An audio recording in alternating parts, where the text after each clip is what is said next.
Herkese merhaba arkadaşlar. Karşınızda Scott Hanselman ve son konumuz. Hi Scott. Hi, how are you? Fine, thanks. Ben lafı daha fazla uzatmadan Ömer Güray'a ve Scott'a sahneyi bırakıyorum ve iyi sunumlar diliyorum. Thank you. Hello, Scott. Are you okay? Are you cool? I'm very well. How are you? I'm good too. I don't want to take your time, and you can start right now. If you have any question, you can just write to chat or just say to me. That'd be great. And Okay. I'm very excited to be here, and I'm very happy to have as many questions as I can have. So I will give my presentation, and I wish that you would interrupt me and have questions, and we'll have a fine chat. Of course, we will have a lot of questions, and I'm so excited too. Maybe I can do some pronunciation mistake. Please forgive me. I apologize for not speaking the language. Okay, thank you. Okay, you can start. Hey, everybody. So my name is Scott Hanselman, and this talk that I'm going to give here, I call The Art of Computers. And I was told when I made my slides that these are not a nice font. You shouldn't use this font. So I'm going to make this font better. And then I was told that you should have like a picture that shows what your office looks like. And maybe your slides should not have a white background. So then I made a background that looks more like this. But then I was told that you should actually show your real office and not a fake office like this. So here's a more reasonable office for a computer person. One of the things that's interesting about being in software as long as I've been in software is almost 30 years, is that I've been able to fail for a very long time. When people are early in career, the first 4 or 5 years is really challenging. It can be really difficult because you are trying to get experience, you're trying to get a job, and everyone around you has more experience. One of the things that I'm trying to work on as a person who is later in their career, when I talk to people who are earlier in their career, is to give them a place where they can fail safely. Sometimes we feel like we have to be the best, and perhaps our colleagues, our friends, the other students, the other early in career people are better than we are. And we get what's called imposter syndrome. Imposter syndrome means that you feel like you're an imposter or a fake or a phony. And that can be really challenging. So I just want to welcome everyone who is joining us today, whether you are in your career 1 year, 5 years, or 20 years. I know that we have some professionals here, we have some students here, maybe some professors and some teachers, people from all over. And that's great. I really like this magazine from the US that was from 1984. And this is from the Texas Instruments TI-89 Computer Users Group. And this is a young woman who is programming a Texas Instruments computer. And the reason that I like this picture is that it reminds us that we can have a computer experience and a programming experience that's for everyone, I hope that technology welcomes everyone, including whether it be young women or people from anywhere. Computers are for everyone. So the question then is, are computers art or computers a science? If you're a programmer, is this a science where only the best programmers can think about things like science? Or is computing and is programming more squishy? Is it more of an art? So I want to talk about some of the things that have helped me in my career. And if there are any questions, and there's a chat, please feel free to ask the questions. And our friends in the control panel there in the control center will give me the questions, and I'll answer the questions in real time.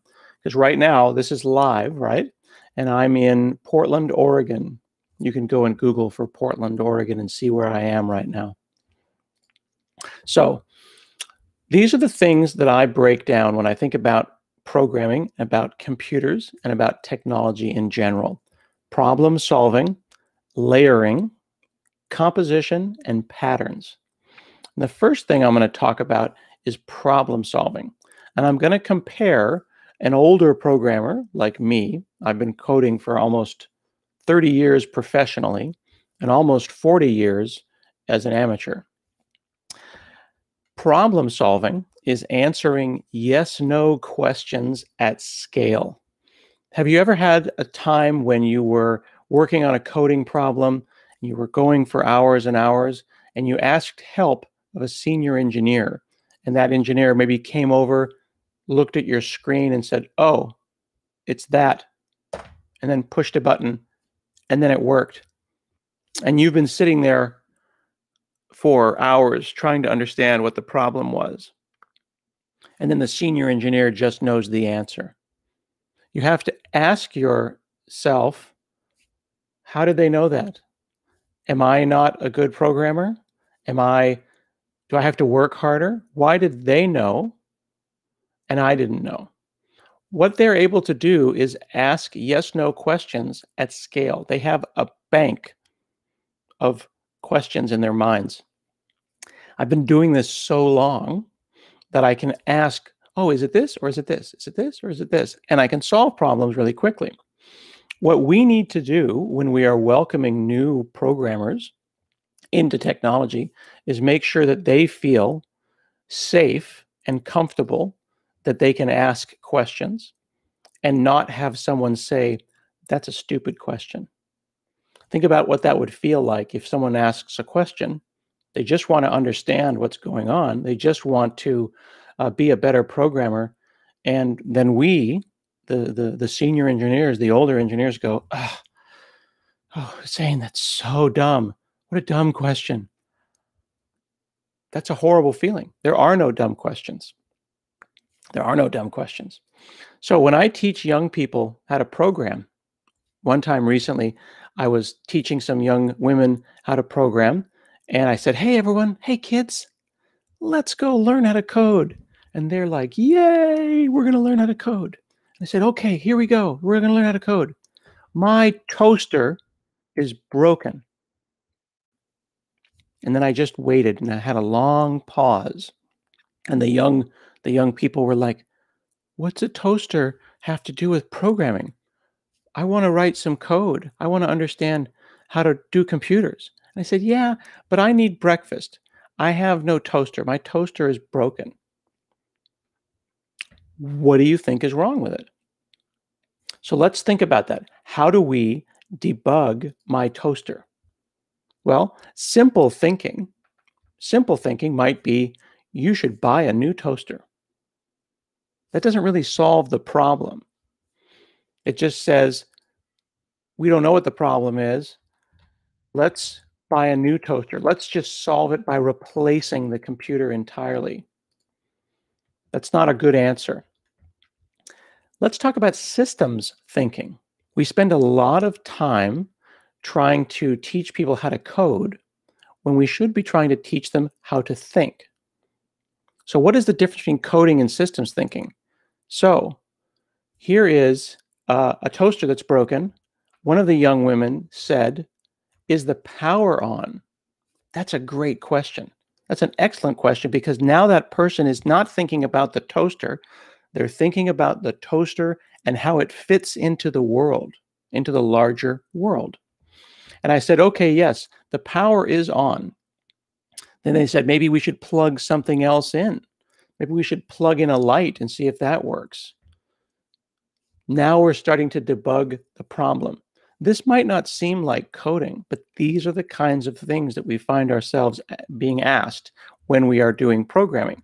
So far, a lot of these questions are not about the toaster. Then we can say, did it blow a fuse? One of the young women had a really great question that said, is there any power on the house at all? Is any lights on? That would be a problem for the toaster. Then the best question ever, do the neighbors have power? One of the young ladies said, look outside and see if the neighbors' lights are on. So think about that for a second.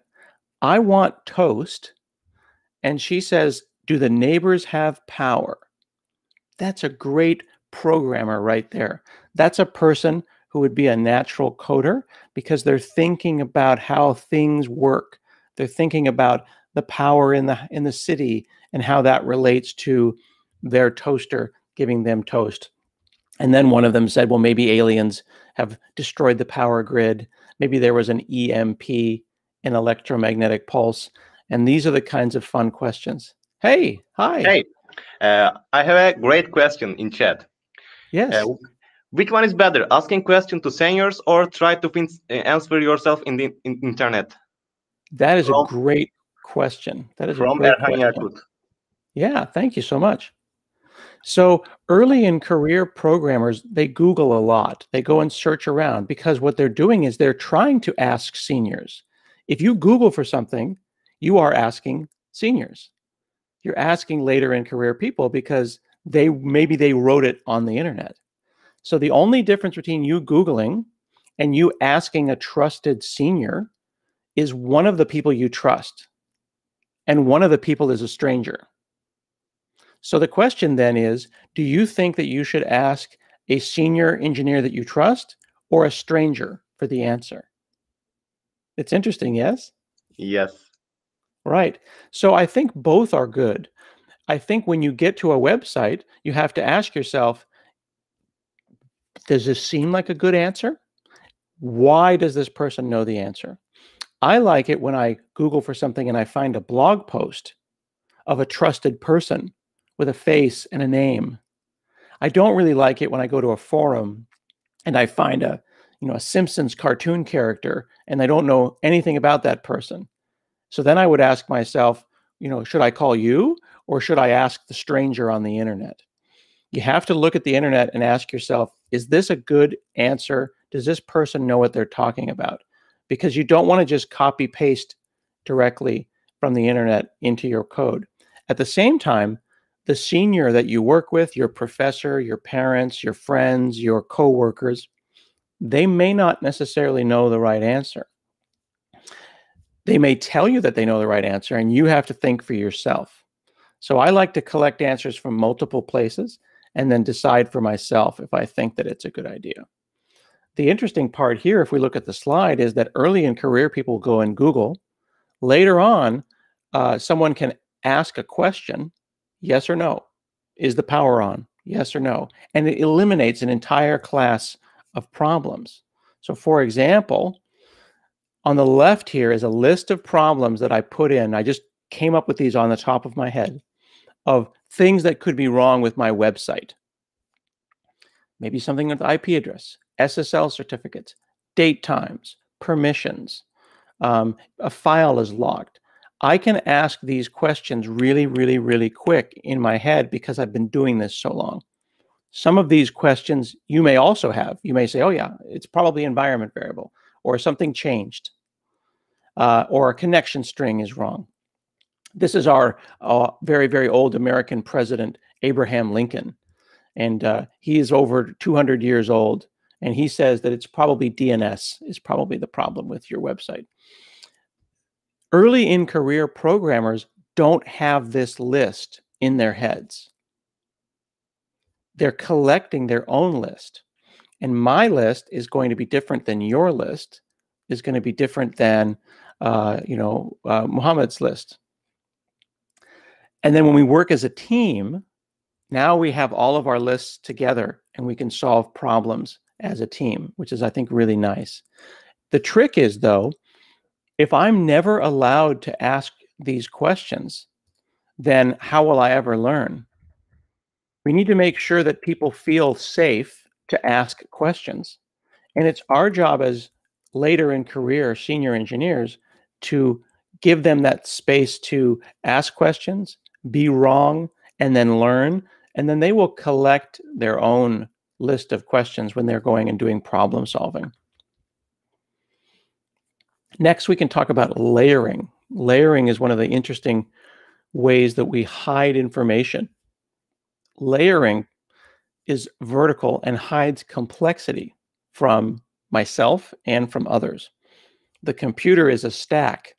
And when I decide to go and say, open a file and write to the disk, I don't think about the disk. It just writes to the file.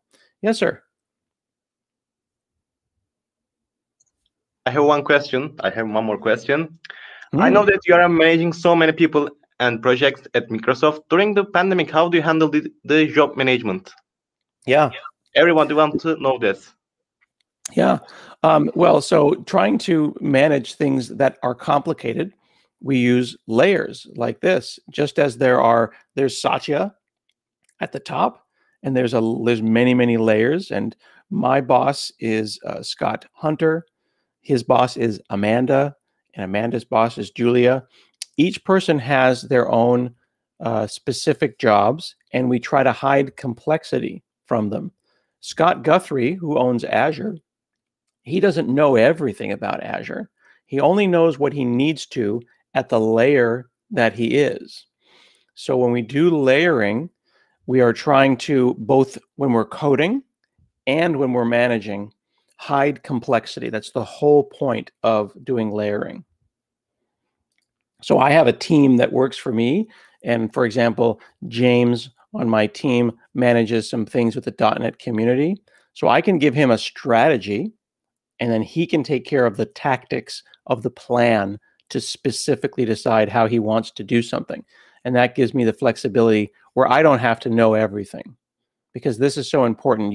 If I say write to a file, the file gets written.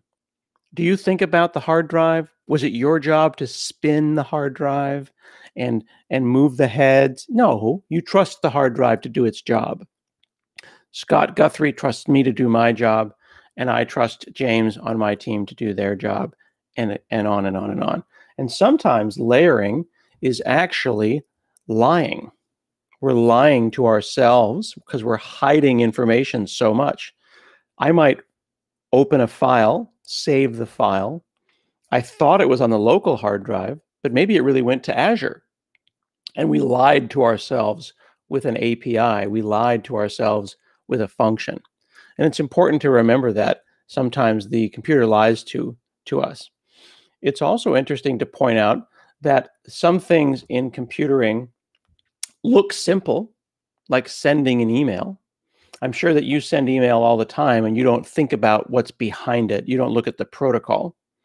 But I'm curious, Hussein, have you done a HTTP post? Have you ever looked at the form of an HTML page and then you press F12 and you look behind it and you see the protocol?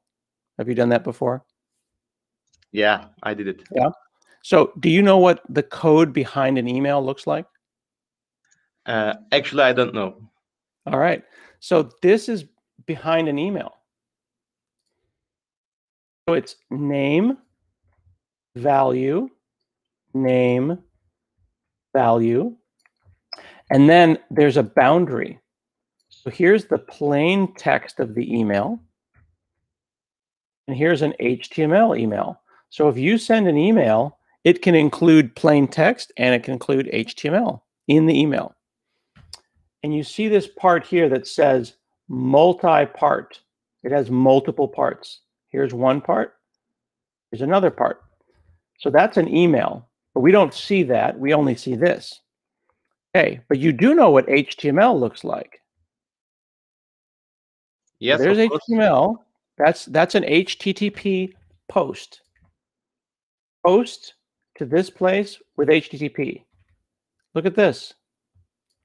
Multiple parts. Name, value pairs. So email,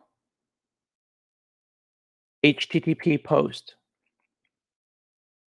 Surprising how similar they are, yes? Yes.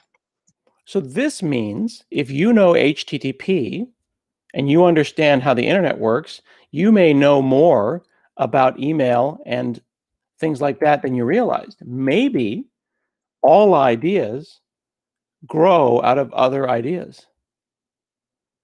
HTML is text that uses HTTP over a port. Email is the same. It's text over a port with a different protocol and a different port, but it's all just text. And it's important to remember that even though it's easy to go into a browser and press F12 and see inside, and it's not easy to do that with email, it's still just name value pairs, which means, do you know what this object here is? What is this on the right here? I don't know. Have you ever seen a record player? Yeah, where you have music. I've seen and it. This is a needle. Actually, I don't know its name. It's a record player. So let me show you. This one, old version, I guess. Very old, excellent. Yes, record very player. old. You've probably seen maybe this one. Yeah, I saw it in films or some movies. In films, yes, exactly. So an old record player. So here's an old one. Here's a new one. And the music is on the disc, right? So the music is on the disc. And then what's this on the left? That's inside a hard drive. So isn't it interesting that this 100-year-old record player has a disc, has information, and a needle, and this hard drive has a disc that spins with data and a a head that reads it. Hard drives and old records are still information in a circle that spins.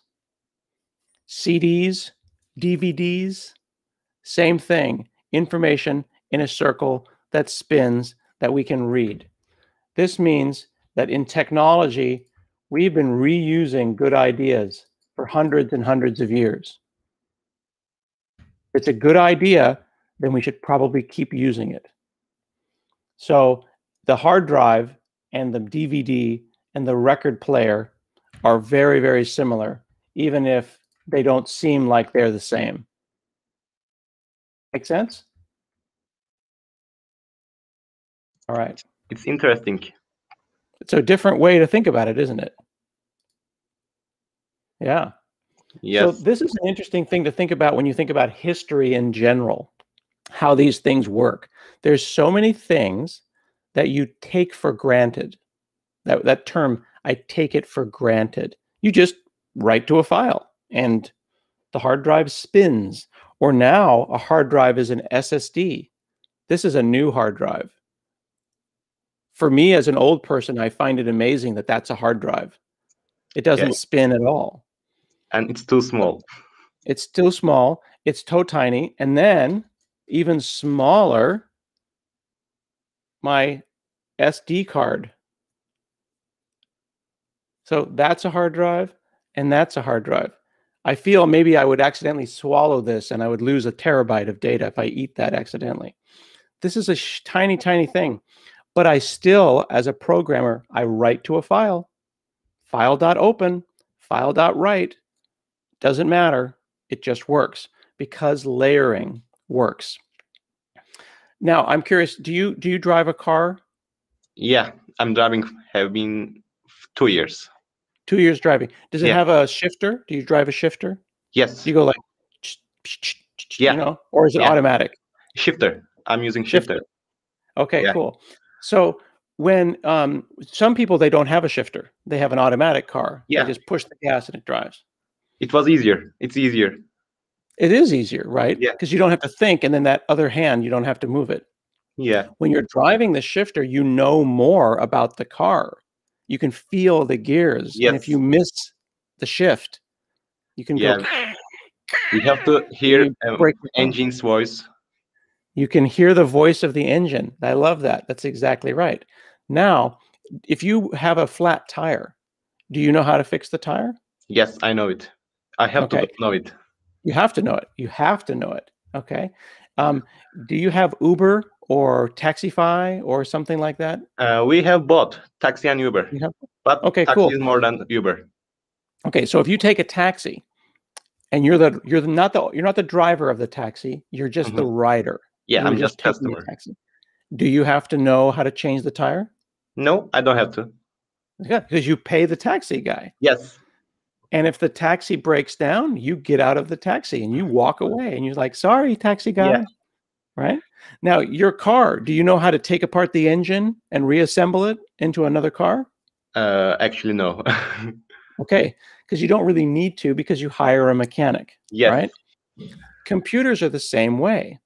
How far down do you want to go? You can replace the memory in your computer, probably. You can buy a new hard drive. Can you make a CPU from scratch? No, you pay Intel. Yes. You pay AMD to do that for you. So when we're coders, we have to ask ourselves, what layer do we stop? What layer do I stop? If I'm an Uber rider or a taxi rider, I just want to go to work. I don't care about your tire. I don't care about your engine. I'm going to live at this layer of abstraction. But you have a car, so you live at this layer, and you want to know about your tires, so you live at this layer. If the engine breaks, then you hire a doctor, a car doctor, right? A mechanic, yes. And then they know. And if they don't know, then they call the manufacturer of the car, and the car, then they send parts. The same layering, that systems thinking, applies in all aspects of technology. So if we go back to our slides here and we look at these things, we're looking at a disk that spins with information on it, and the information is pulled out of a needle right here and comes up, and the audio comes out here. And the hard drive spins, the head picks it up. And actually, these are the heads here. These come in, and this spins, and the information is encoded like this. Very, very similar, but I don't have to think about that, whether it's like this or whether it's like that. Make sense? It's a different way to think about computers. We have a question in the chat. Mohammed, can you share it? What do you think about importance of calculus, linear algebra, discrete math in computer science? And what do you think about the college? There are a lot of known people who are college dropped out. For example, Bill Gates or something. Yeah, that's a great question. So I had to take calculus because the computer professor said I had to take calculus. I have not used calculus in 30 years. So it depends on the work that you're doing. If you're a data scientist, you will need calculus. I think personally that linear algebra is useful. I think discrete math is useful. But just as we're talking about our cars and thinking about your car, would it be useful if you learned how to take apart an engine? No. Well, until it is. It would be not useful. And then one day your car will break, and then you'll be like, oh, I wish I learned how to fix the engine. Calculus is the same thing. I can live probably my whole life without needing to know calculus, but then one day I might say, oh, I have a problem and I wish I knew calculus. So we have to decide what we're going to spend our time on and what we're going to think about. Now, the question about being a college dropout is an interesting one because what is college for? Is college for teaching us everything we need to know? College is for teaching us how to learn. They should tell us that when they enter college. We're not saying, come to college and we'll teach you everything we need to know. I'll put the knowledge in your brain and I will send you off to get a job. What we're doing is we're teaching you how to learn on your own. Because as programmers, as people in tech, we're going to spend the next 20 or 30 years of our career learning new stuff. We have to. Most of the languages that I learned in college, I don't use anymore. I haven't written in Pascal or Haskell or C in years. C#, the language that I choose to use, did not exist when I went to college. So did I go to college to learn C#? No. I went to college to learn how to think. Now, should I drop out of college? College is a piece of paper that you kind of need depending on where you want to go. If I want to visit you next year and come to Geek Day, I'm going to need a passport. And I'm going to need a visa. So then if I said, what do you think about people without passports? There's a lot of known people who have no passports. I'm like, well, they probably snuck in to the country. I wonder if that's a problem, right? I don't think you need a college degree. I don't think you need a passport, but it is nice to have it. It's a piece of paper that has value. It is a useful piece of paper. It's up to you and I to decide how useful that piece of paper is and whether I want to fight for it. When I went to college, I got a 2-year degree. Do they have 2-year degrees that side? Not a 4-year degree, but a 2-year degree. We have both. We have 2 and 4-year degree. Okay. So I got a 2-year degree, which was enough to get a small job, but not enough to get a big job. And then I kept going to school at night. So I was working in the daytime and then at night going to work on my 4-year degree. My 4-year degree took 11 years. It's too long. I was working. I had a life. I had I got married.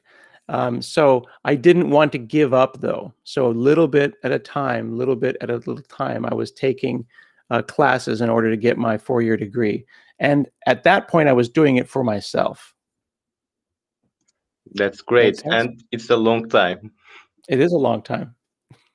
And this was very clear answer. That's a very good question. So let's go back to the slides and think about composition. When we compose things, we make them up of other things. So when we model reality, these composition models have different relationships. Now, do you have Netflix? Yeah, all people, I guess all people have Netflix. All people have Netflix? Do you know who this guy is? He's from a TV show called Altered Carbon. Yes, Altered Carbon, I have watched it. Yeah.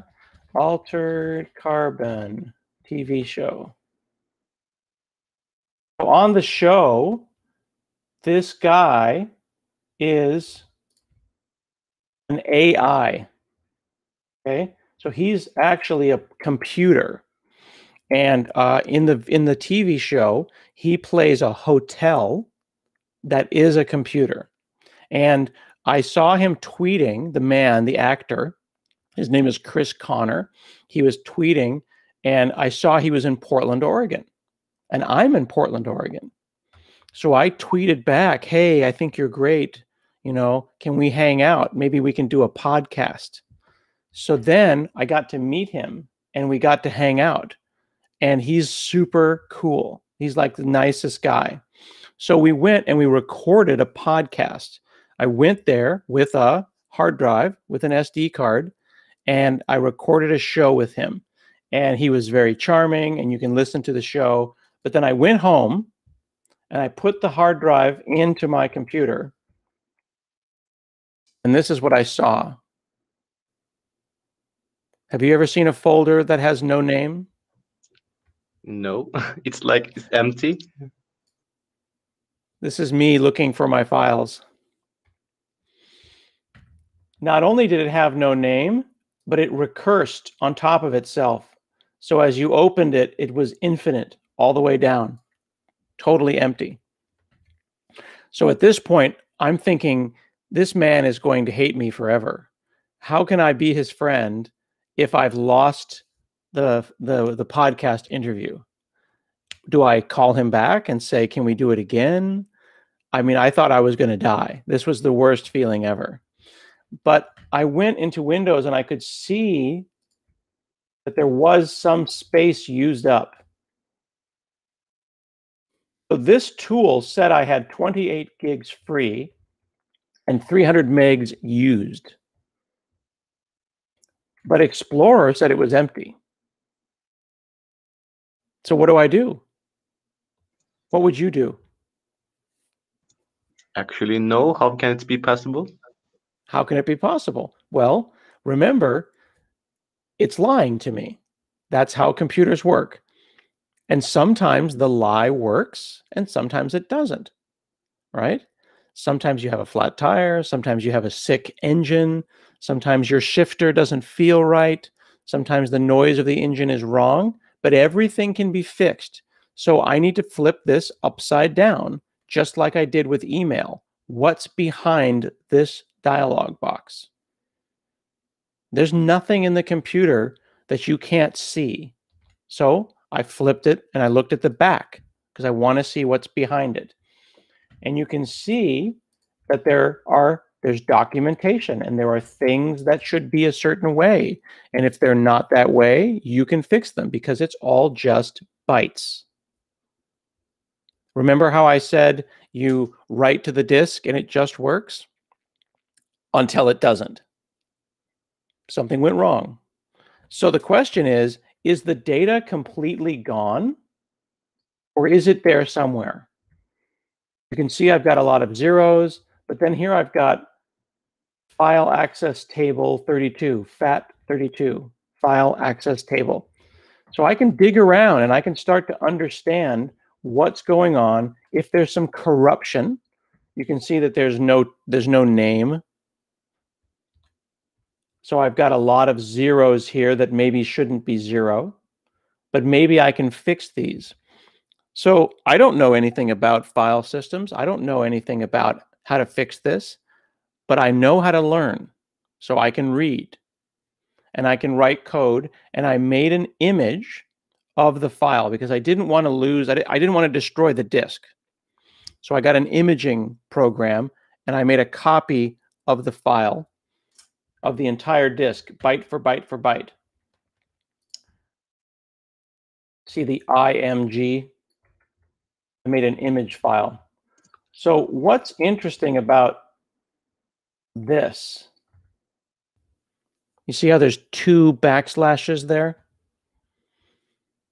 Remember that I said it was an empty folder, like the folder had no name. Imagine if a folder had the name null. You would see backslash, the name, and then backslash, and then a name. But instead, we have backslash, backslash. I had a folder that was a lie. It was a phantom folder. And Windows Explorer could not deal with that. It could not show me that. So instead, it showed me empty folders. There was a folder underneath it, though, called Zoom 03, and my files were there. But Windows couldn't show me that because it did not understand how to have a folder with a null name. How long does it take to understand it? I think it was about 16 hours. Oh, it's too long. 14, 15, 16 hours. But it was either that or I call my new friend and tell him that I need his time. So the question then is it worth 16 hours of my time to not waste his time? So I want to be friends with this actor because he's very nice and I like him. So I should probably take a little bit of my time so that I don't waste his. Yes. Can So we remember, see the video? I said, what's that? Can we see the video? Do you have? The pod. You mean the podcast? Yes. Yeah. So he is here. Episode 729. Okay. Thank you. So podcast Hanselman, it's episode 729. Okay, I will watch this after this presentation. By the way, I have one more question for you. Sure. Mohammed, can you give it? What about the age? Is it possible to be good at something after a certain age, like 25 or 30? Everybody How old do you think I am? 40? Try 50. Oh. Do you think I'm good at stuff? Yeah, you seem too younger. So right now, my family and I are taking Taekwondo. Are you familiar with Taekwondo? I don't know. It's like a martial art, like karate. Oh, interesting. I'll show you. It's better.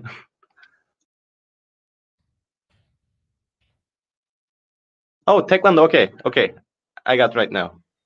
Right? Yeah. So later this year, I'll get a black belt. Whoa. I started when I was 45. 45? Yeah. It's not... So the question is it possible to be good at something after a certain age, like 45? I haven't been doing Taekwondo for 15 years. Been doing it for 5. I guess everybody take the answer.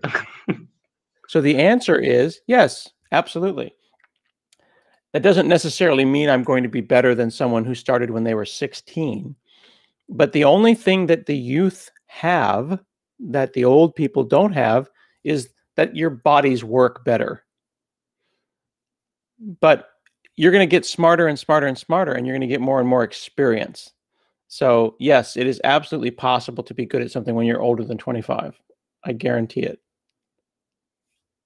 Okay. And actually, let me skip to the next part because that brings us to patterns.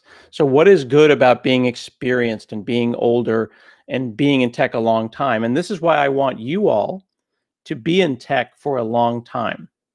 Because the only difference between you and me is I've seen that before. If we have a problem, I'm going to say, I've seen that before. Well, how? Well, I've been here a long time. Doesn't mean I'm smarter. It just means I've seen a lot more stuff. Also, you are smarter. No. There's a big difference, right? You know, wisdom is just seeing things before and pattern recognition. So you'll notice that a lot of my stories involve me spending hours debugging. 16 hours, 13 hours. I think we've all had those experiences where we've spent many hours debugging a problem. If I debugged that problem with the file system for 16 hours and then it happened again, do you think it would take another 16 hours for me to debug it? Maybe less. Not probably less. I would hope so, less. Yeah. Like if you've changed, how many times have you changed a tire? 5. 5 times. I'm very good in that. You're pretty good, right? Yeah. The 5th time is quite good. Yes. First time it was so hard. I did it with my father.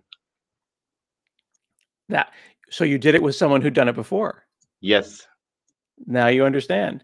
So the more times you do something, the better that you get, right? So every time you try something for the first time, you're going to suck at it. Sucking at something, sucking means being bad. Sucking at something is the first step to being good at something. Everyone says, "Oh, I tried it. I'm not good at math." Did you just start? Then yes, you suck at math. I sucked at Taekwondo the first time I started, and now I suck less. So when I spend hours and hours doing this kind of work, I'm learning and I'm becoming better at that, and I won't be so bad the next time. One time I had a problem where I was trying to run some code on a Raspberry Pi, you know, the little tiny computers, Raspberry Pi computer? Yeah, I know it. And when I copied this file, it wouldn't work. So I made a folder called good, and I made a folder called bad, and I did a comparison between the two files to try to understand why it worked on one machine and not on the other machine. And then I noticed missing bytes. 2 missing bytes. 0D, 0D. Now 0D is hex, right? That's base 16. When we count, we go 1, 2, 3, 4, 5, 6, 7, 8, 9, A, B, C, D. So D is the number 13. So why is the number 13 missing from my file? It's not a text file. You can see that it's actually a Linux binary. Why? What would strip out all of the number 13s from my stuff? Any ideas? Maybe because of the bad luck. Because of bad luck. Because 13 is bad luck. That's actually a pretty good. I've never heard that answer. That's a very good answer. I like that. Because of bad luck. I like that one. That's good. Well, so do you know what ASCII is? Yeah, we all know it. Right. American Standard for Character something something. Well, in ASCII, if we look at the ASCII table,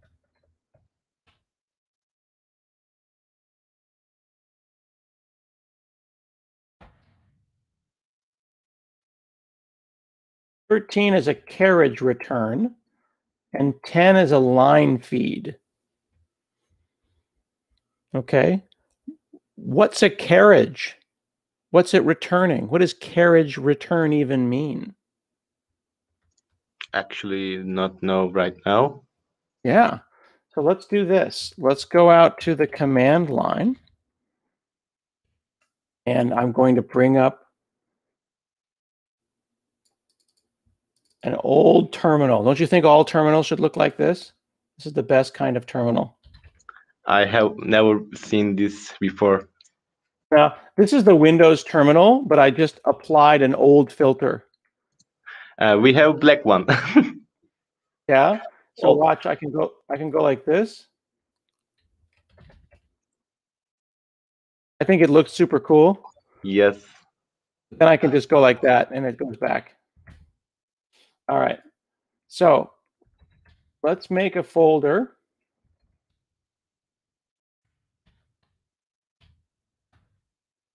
It's empty.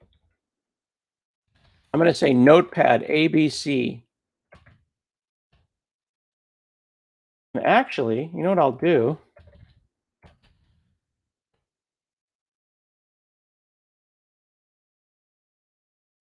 Let's grab an I in there too. ABC, and then the Turkish I. Okay? So we have 4 bytes, yes? Yes. Okay. So let's look at the file. 5 bytes, that's interesting. End of line? Well, Turkish I's are different. They're special. Let's just remove it. We'll have ABC. Turkish I takes 2 bytes there. So you see how we have ABC. Now I'm going to push enter. Just push enter 1 time. Save it. 2 bytes. That's weird. Let's open it up in Visual Studio Code.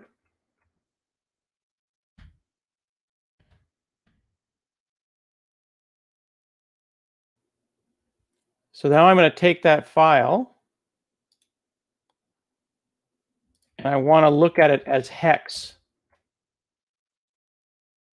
A, B, C, 13, 10. Okay. It's more clear right now. Carriage return, line feed. So let's return ourselves. What is a carriage?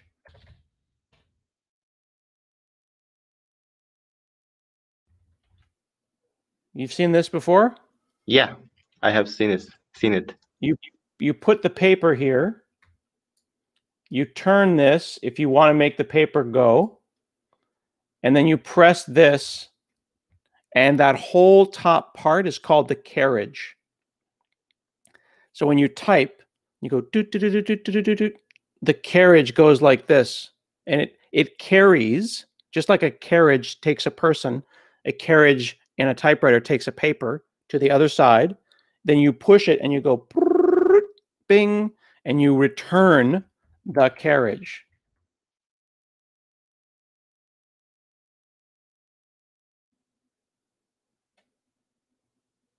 So if this person here is typing, see the carriage moving? Watch the top. How he's feeding lines. And then move the carriage. Yes. Carriage return. Now it's moving. See? Typing, type, whoop, carriage return. Type, type, type, type, type. It's moving, moving. Carriage return, line feed. You see it happen? Right here. Carriage return, line feed. He did it with his hand, right? He did a carriage return with his hand. Well, when you are writing a text file in 2021, in the year 2021, those are the encodings for ABC. That says carriage return, and that says line feed, because your text file has enough information in it that it could tell the system to return the carriage of the typewriter. But you don't have a typewriter, but your text file has enough information. Well, when I was copying my file to the Raspberry Pi, I said, treat files without an extension as ASCII. So it saw that my file did not say .exe. It was just a file. It had no extension. So it converted it from Linux and Windows, and it removed the carriage return. Because if I'm on Windows, I have a carriage return and a line feed right down here. This is in Visual Studio Code. Your Visual Studio Code says this right now, but you don't ever look at that. It's at the very bottom. See, it says CRLF, carriage return, line feed. If I change it to Linux, now it says line feed. I haven't noticed it yet. I didn't check it. before. I know, you don't check it because it just works, right? So now I save this. Let's look at the hex now. Linux does not use a carriage return. Linux says only line feed. So no one has used or thought about a typewriter in 50 years. But Windows and Linux thinks about it every day, and you use it all the time and you never notice. Even if you're using Git, you think about this. So, pattern recognition. When I saw this, I said, oh, carriage return. Where have I seen that before? 0D means 13, which means a carriage return. My FTP client was quietly removing the carriage return because it thought that my program was a text file. And because it removed the 13, the program could not run anymore. So now the next time you run into a problem like that, you're going to see that. You're going to remember. You're going to say, oh, I've seen that before. And now you won't have to spend 13 hours trying to debug a problem like that. Thanks to you. Thanks to computers and programming.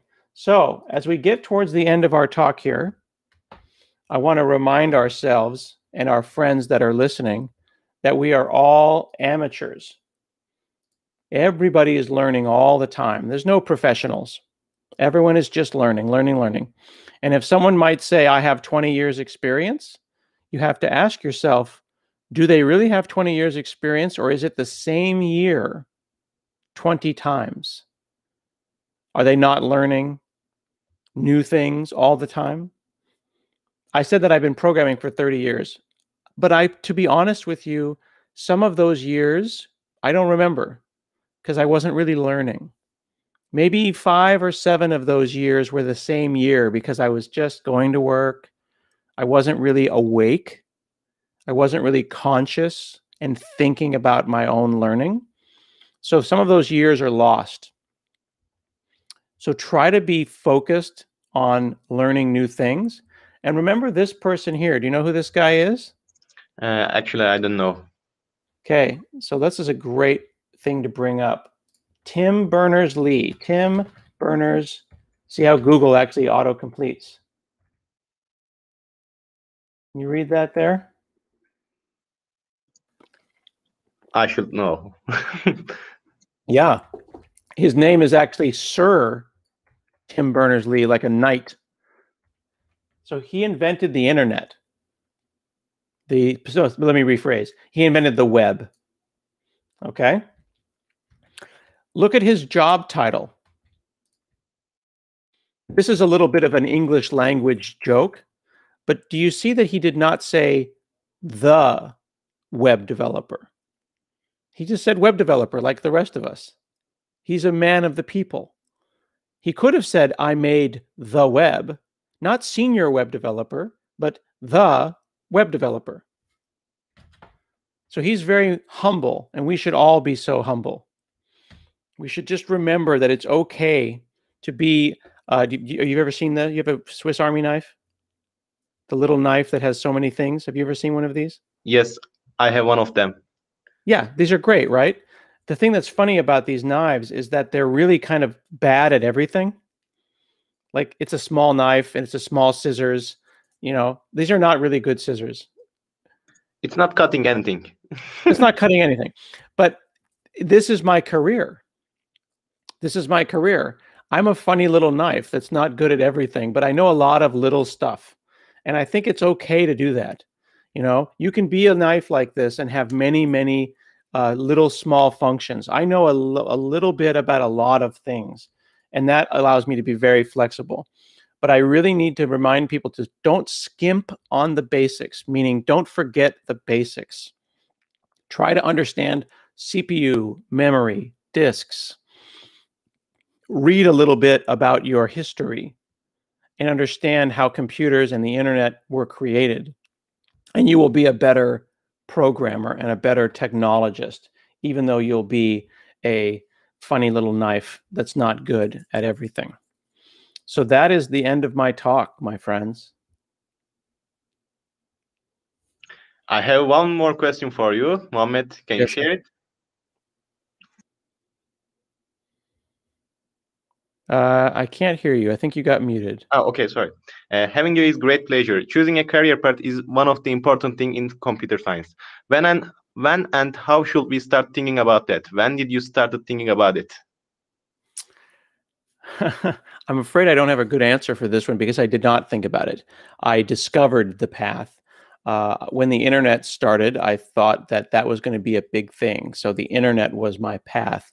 And I would say today, the open web is my path. I like HTTP, JavaScript, HTML.